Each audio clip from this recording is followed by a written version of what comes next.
జగన్మోహన్ రెడ్డి గారు ఎంత దుర్మార్గమైన కార్యక్రమాలు చేశారంటే ఇవాళ మనకు ఆనాడు ఒక నమ్మబలికి మాకు ఒక్కసారి అవకాశం ఇవ్వండి నవరత్నాలు తీసుకొస్తా అన్నాడు.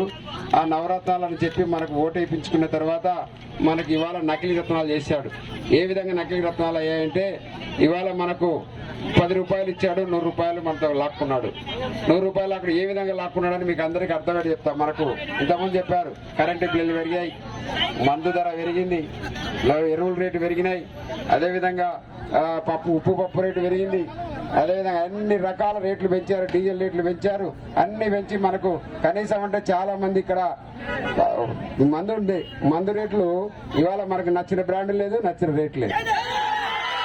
ఇది ఇంత దుర్మార్గమైన పరిస్థితి చేశారు.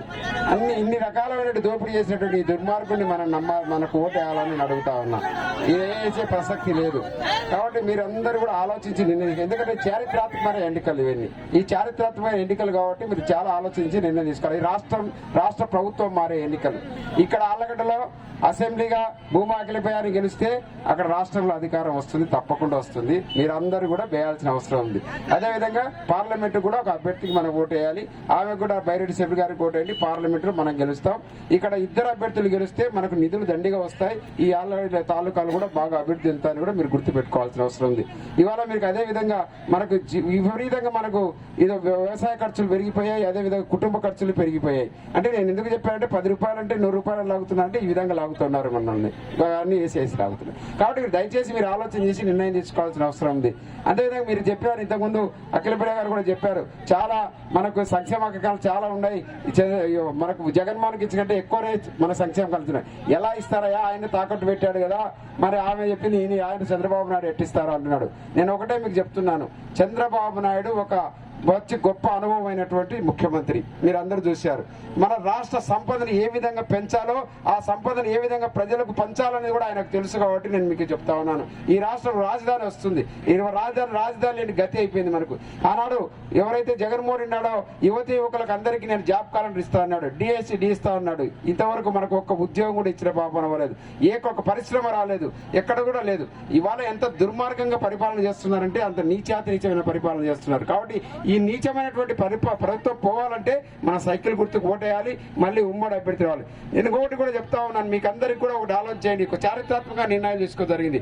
ఇవాళ ప్రతిపక్షాలు కూడా ఇవాళ ఈ దుర్మార్గన ప్రభుత్వం పోవాలంటే ప్రతిపక్షాలు కూడా ఆలోచన చేశారు. తెలుగుదేశం, జనసేన, బీజేపీ కూడా ఆలోచన చేశారు. ఈ రాష్ట్రంలో ఇవాళ మళ్ళీ విడివిడిగా పోటీ చేస్తే ఈ 3 పార్టీలు మళ్ళీ జగన్మోహన్ రెడ్డి దుర్మార్గుడు వస్తాడు, ఈ దుర్మార్గుడు వస్తే మళ్ళా ఇక్కడ ఉన్నటువంటి ప్రజలకు మళ్ళీ అన్యాయం జరుగుతుందని ఒక చారిత్రక నిర్ణయం తీసుకొని నరేంద్ర మోడీ గారు కానీ, పవన్ కళ్యాణ్ గారు కానీ, చంద్రబాబు నాయుడు ఒక నిర్ణయం తీసుకొని ఇవాళ ఉమ్మడిగా పోటీ చేసి ఈ దుర్మార్గుని పోడగొట్టాలని కూడా ఆలోచన చేశారు. కాబట్టి మీరు కూడా ఈ యొక్క స్వాగతించవలసిందిగా మిమ్మల్ని కోరుకుంటూ ఇవాళ మీరు తెలుగుదేశం పార్టీ ఇక్కడ గెలిపించాల్సిన ఆవశ్యకత ఎంతని కూడా తెలియజేస్తున్నాను.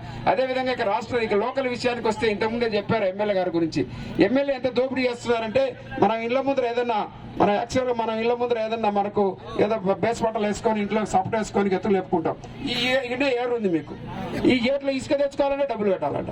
మీరు కట్టారో లేదో నాకు తెలియదు కానీ అన్నిలో కట్టారు. 500 రూపాయలు డబ్బులు కడితేనే మీరు ఇసుక తెచ్చుకోవాలి. అంటే ప్రకృతి మనకి ఇచ్చినటువంటి మనది కూడా తెచ్చుకోకూడదు పరిస్థితి. అంటే ఇంత దుర్మార్గాన్ని పని మనకు కావాలని అడుగుతున్నా. అందుకే మీరు దయచేసి ఓటు మీరు ఆలోచించి నిర్ణయం తీసుకోవాలి. ఎందుకంటే ఈ ఓటు మళ్ళీ జరిపితే ఇంకా మనం పత్రం అయిపోయినట్టు లెక్క. కాబట్టి దయచేసి మీకు అందరూ ఒకటే కోరుకుంటున్నాను, రాబోయే ఎన్నికలు మే 13వ తారీఖున ఇవన్నీ ఆలోచన చేసి మీరు అందరూ ఆలోచన చేస్తున్నారు. నాకు ఒకటే ధైర్యం ఉంది ఇక్కడ.